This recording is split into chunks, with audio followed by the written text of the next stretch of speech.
Hello everyone, welcome back to the channel. This is part 4 of our chapter Measurement of National Income. आज हम करेंगे national income की calculation with the help of income method. इससे पहले हमने value edit method को किया था। वैल्यू एडिशन मेथड से नेशनल इनकम को कैलकुलेट करना हम सीख चुके हैं और आज हम इनकम मेथड को फॉलो करेंगे। अब इनकम मेथड के अकॉर्डिंग जो प्रोड्यूसर है वो क्या करता है, फैक्टर्स ऑफ प्रोडक्शन का यूज करता है, like land, labour, capital, entrepreneur. जब प्रोड्यूसर्स फैक्टर्स ऑफ प्रोडक्शन का यूज करेगा तो यूज करके रिटर्न में क्या देगा, बदले में क्या वो वापस करता है, क्या पे करता है। लैंड पे रेंट जाएगा, लेबर को वेजेस, कैपिटल पे इंटरेस्ट जाता है और जो फिर उसके बाद एंटरप्रेन्योर है, जो एंटरप्राइज है, उसकी एक्सपेक्टेशन क्या होती है, प्रॉफिट। तो इसी से हमारा बनता है इनकम मेथड। इनकम मेथड के अकॉर्डिंग प्रोड्यूसर जो पेमेंट करता है फैक्टर्स ऑफ प्रोडक्शन को, प्रोड्यूसर के लिए तो पेमेंट है, बट यही चीज सेम ये जो अमाउंट है जो प्रोड्यूसर पे कर रहा है, जैसे लैंड पे रेंट दे रहा है, तो ये फैक्टर्स ऑफ प्रोडक्शन की इनकम है, तभी हम इसे बोलते हैं इनकम मेथड।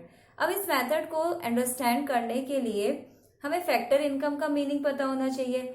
फैक्टर इनकम का क्या सेंस होता है, ऐसी इनकम जो कि अर्न की जा रही है क्योंकि सर्विस प्रोवाइड करी। जैसे कि लैंडलॉर्ड ने लैंड की सर्विस दी तो बदले में लैंडलॉर्ड क्या एक्सपेक्ट करेगा, उसे क्या रिटर्न चाहिए, रेंट चाहिए, तो वो है फैक्टर इनकम। सर्विसेज के बदले में जो इनकम अर्न हो रही है उसको हम क्या बोलते हैं, फैक्टर इनकम। तो अब इनकम मेथड से हमें जो यहाँ पर एग्रीगेट मिलने वाला है वो कौन सा है, NDP@FC। और NDP@FC का क्या मीनिंग होता है, NDP@FC है क्या, डोमेस्टिक इनकम है कंट्री की। डोमेस्टिक इनकम का एग्रीगेट है NDP@FC, net domestic product at factor cost per. इसका क्या सेंस है, NDP@FC मीन्स वही कि हाँ जो डोमेस्टिक टेरिटरी के अंदर जो net value of goods and services है वो हम NDP@FC, उसी को NDP@FC हम बोल देते हैं, डोमेस्टिक इनकम बोलते हैं। तो इस मेथड से हमें जो एग्रीगेट मिलेगा वो NDP@FC है। अब वो कैसे मिलेगा, उसके लिए हमें एक इसका देखना होगा, इसके कंपोनेंट क्या क्या हो सकते हैं। इनकम मेथड में कौन कौन सी फैक्टर इनकम को हम कंसीडर करने वाले हैं। तो नॉर्मली क्या करेंगे, सबसे पहले इससे जो एग्रीगेट मिलने वाला है वो है NDP@FC। ठीक है, NDP@FC है, कैसे मिलेगा, तो इसका एग्रीगेट ये फिक्स है और क्या फॉर्मूला लगाएंगे इसमें, compensation of employees, compensation of employees plus operating surplus plus mixed income. ठीक है, तो जो इनकम मेथड है उससे जो एग्रीगेट ऑब्टेन होता है वो NDP@FC है। और कैसे, इसमें हम फैक्टर इनकम को लेते हैं, कौन कौन सी फैक्टर इनकम आ रही है, COE, compensation of employees, operating surplus and mixed income. अब ये तो चलो ठीक है, हो गया, लेकिन इसको हमें और अच्छे से समझना होगा, डिटेल में देखना होगा कि COE क्या होता है, कैसे ये बनता है, क्योंकि ये कंपोनेंट्स हैं किसके, फैक्टर इनकम की। ये सारी चीजें क्या है, फैक्टर इनकम है। फैक्टर इनकम सेवाओं के बदले में, सर्विसेज के बदले में जो अर्निंग हो रही है वो फैक्टर इनकम है। जैसे मैंने भी आपको बताया, लैंड की फैक्टर इनकम क्या है, रेंट। लेबर की फैक्टर इनकम क्या है, वेजेस। वो ही सब चीजें इनमें आ रही हैं। और कैपिटल का फैक्टर इनकम क्या है, इंटरेस्ट। और फिर इसके बाद जो एंटरप्राइज होता है, एंटरप्राइज की जो फैक्टर इनकम है वो क्या है, प्रॉफिट। ठीक है, इसी को हम फैक्टर इनकम बोल रहे हैं। तो अब इसमें हमने कैटेगराइज कर दिया है। अब वो किस किस तरीके से करें है, जैसे कि फर्स्ट नंबर पे हमें क्या दिख रहा है इसमें, COE, कंपनसेशन ऑफ एम्प्लॉयज। क्या मीनिंग होता है इसका, एम्प्लॉय सर्विसेज देते हैं एम्प्लॉयर को। एम्प्लॉयर मीन्स की ऑनर की बात हो रही है, एम्प्लॉयर ऑनर हो गया, और एम्प्लॉयज जो काम करते हैं बिजनेस में, सर्विसेज प्रोवाइड करते हैं। तो कंपनसेशन ऑफ एम्प्लॉयज की एम्प्लॉयज को कंपनसेट किया जाता है। कौन कंपनसेट करेगा, एम्प्लॉयर कंपनसेट करता है। कैसे, क्योंकि एम्प्लॉयज काम करते हैं और काम कर रहे हैं तो उनकी क्या एक्सपेक्टेशन है, वेजेस मिले, सैलरी मिलनी चाहिए। और क्या आ सकता है, वेजेस और सैलरीज के अलावा, ये तो नॉर्मल हो गया कि हाँ वेजेस और सैलरीज तो आएगा। तो हम देख लेते हैं COE में क्या क्या चीजें इंक्लूड होंगी।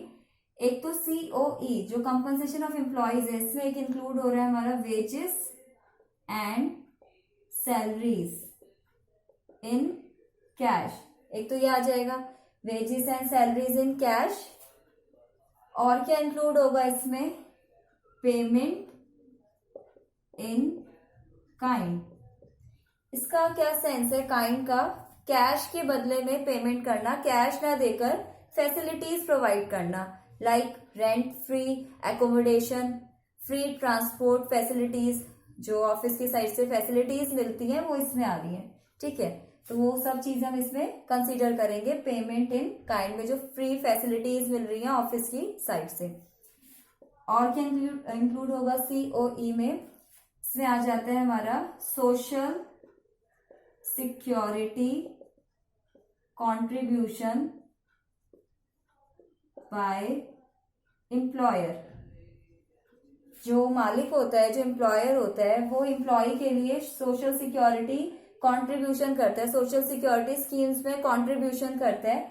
तो क्या चीजें हो सकती है? जैसे इंश्योरेंस मिल गई, लाइफ इंश्योरेंस मिल गया कंपनी की साइड से, तो वो चीजें इसमें इंक्लूड हो रही है। तो हमें एक चीज माइंड में सेट करनी है कि कंट्रीब्यूशन ना एम्प्लॉयर का लेंगे। एम्प्लॉयर जो ऑनर है, जो एम्प्लॉयर है, वो कंट्रीब्यूट कर रहा है सोशल सिक्योरिटी स्कीम से, वो लेना है। जैसे क्वेश्चन में कई बार क्या करेंगे, एम्प्लॉयज का कंट्रीब्यूशन भी दे देते हैं, तो वो नहीं लेंगे, क्योंकि एम्प्लॉय तो अपनी वेजेस और सैलरी से ही दे रहा है, उसकी वेजेस एंड सैलरी में ऑलरेडी इंक्लूडेड है, तो सेपरेटली हम कंसीडर नहीं करेंगे किसका कंट्रीब्यूशन?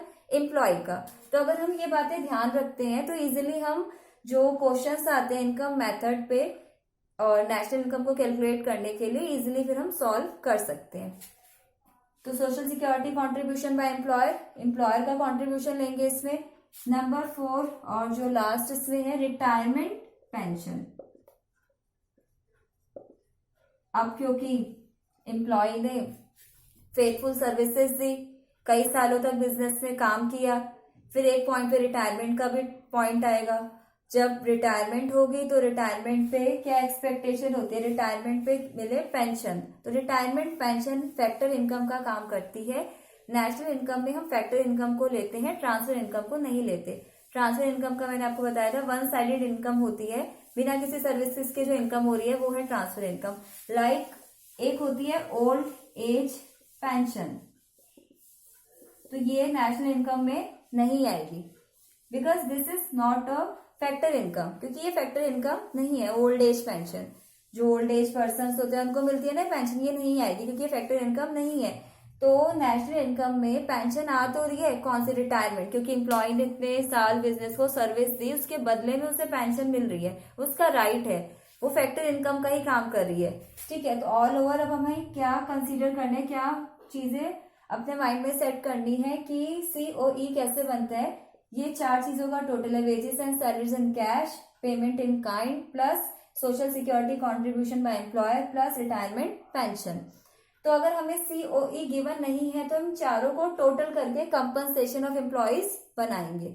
ठीक है, COE compensation of employees given है तो फिर इनमें से कोई भी कंपोनेंट हम कंसीडर नहीं करेंगे। कई बार ऐसे करेंगे, COE दे दिया, फुल दे दिया, और साथ ही साथ फिर वो दे दिया, वेजेस दे दिया अलग से, वेजेस।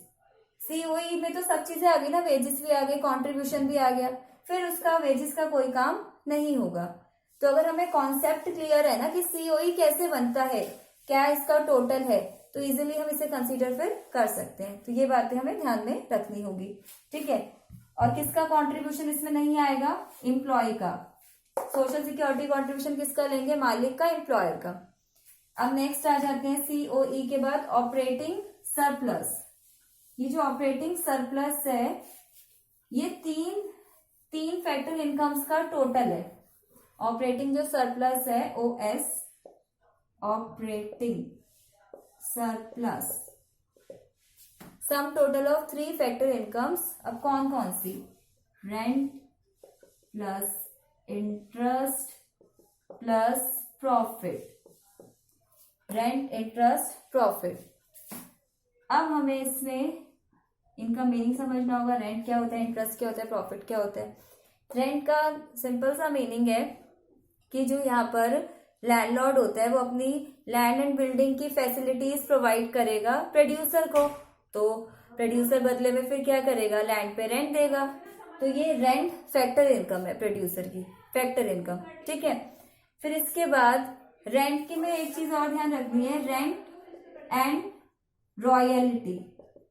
रेंट के साथ रॉयल्टी भी आती है। रॉयल्टी का क्या सेंस है, जैसे रेंट है ना वैसे ही रॉयल्टी होती है, जो नेचुरल, रेंट और रॉयल्टी में डिफरेंस है, मतलब है ये भी एक तरीके का किराया ही है रॉयल्टी, लेकिन क्या डिफरेंस है, जैसे लैंड, रेंट तो जैसे लैंड पे मिल रहा है, ठीक है, बिल्डिंग्स पे मिल रहा है। जो रॉयल्टी होती है ना वो किस पे मिलती है, किस पे रिसीव होगी, जैसे माइनिंग का काम हो गया, उसके लिए राइट मिला, कोल की जो माइनिंग हो रही है उसके लिए जो राइट मिला, तो उस पे क्या पे करते हैं, रॉयल्टी पे की जाती है, ठीक है। काम तो वही करिए रेंट का, लेकिन थोड़ा सा इसमें डिफरेंस है, ये लैंड से बिलोंग कर रहा है और ये जो नेचुरल जो हमारे रिसोर्सेस हैं लाइक कोल वगैरह उनसे ये बिलोंग करता है, ठीक है। तो रेंट, अगर क्वेश्चन में हमें रेंट दे दिया, ये तो लेना ही लेना है, फिर रॉयल्टी दे रखी है उसको भी लेंगे, रेंट भी आएगा प्लस उसमें रॉयल्टी भी कंसीडर करेंगे। फिर नेक्स्ट आया इंटरेस्ट। इंटरेस्ट का क्या सेंस निकलता है कि जो मनी लेंडर होता है जब वो अपनी मनी लैंड करेगा, किसको उधार देगा, प्रोड्यूसर को, तो बदले में प्रोड्यूसर इंटरेस्ट देगा, तो मनी लेंडर की तो हो गई ना इनकम, तो उस इंटरेस्ट की यहाँ पे बात हो रही है। तो एक पॉइंट हमें ध्यान रखना है कि हम इसमें किसका इंटरेस्ट लेंगे, interest paid by producer units.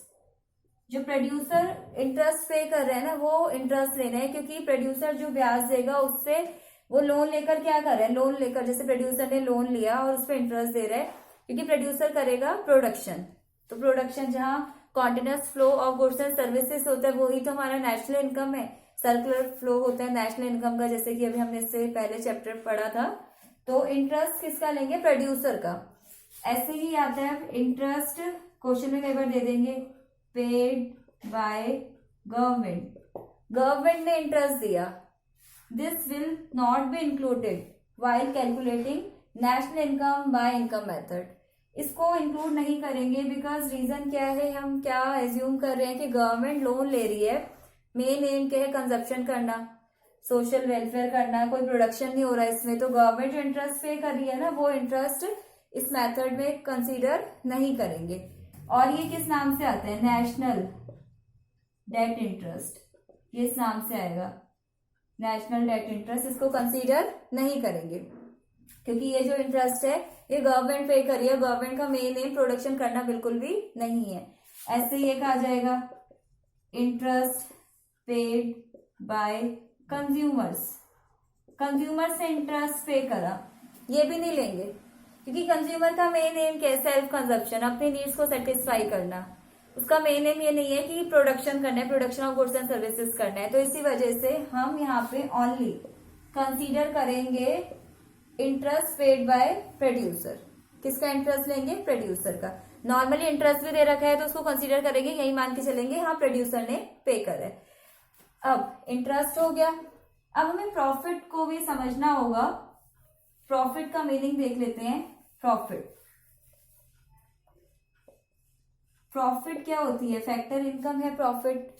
Expectation entrepreneur की, एंटरप्रेन्योर एक्सपेक्ट करते हैं कि हाँ मैं इतना कमाऊं, तो वो उसकी अर्निंग प्रॉफिट है।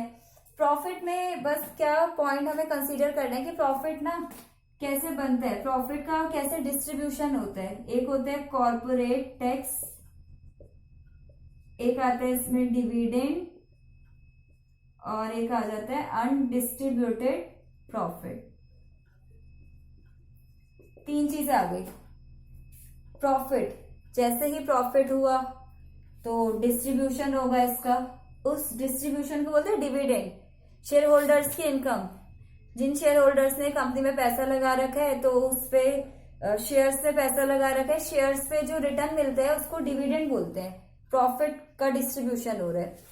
फिर undistributed profit, part of profit which is not distributed, profit का वो पार्ट जो बटा नहीं है, रिजर्व करके रखा है, तो इसे बोलते हैं undistributed profit, reserve profit. Then corporate tax, corporate tax क्या है, जो कंपनीज है उनकी प्रॉफिट, उनको प्रॉफिट हुआ, प्रॉफिट पे जो टैक्स लगेगा ना उसको बोलेंगे कॉर्पोरेट टैक्स। बहुत सिंपल सी बात है। प्रॉफिट जैसे 100 रुपए का प्रॉफिट है, अब इसमें से 50 रुपीज डिस्ट्रीब्यूट कर दिए ₹10 का टैक्स दिया था और बाकी बचे कितने 40, ये 40 रुपीज रिजर्व कर लिए, बचा लिए। तो ऑल ओवर प्रॉफिट तीन चीजों का टोटल है, corporate tax plus dividend plus undistributed profit. तो प्रॉफिट अगर हमें गिवन नहीं है तो इन तीनों को ऐड करेंगे, ठीक है। कई बार क्या करेंगे, प्रॉफिट दे देंगे, प्रॉफिट तीनों चीजें आ रही हैं इसमें, और कॉर्पोरेट टैक्स दे देंगे।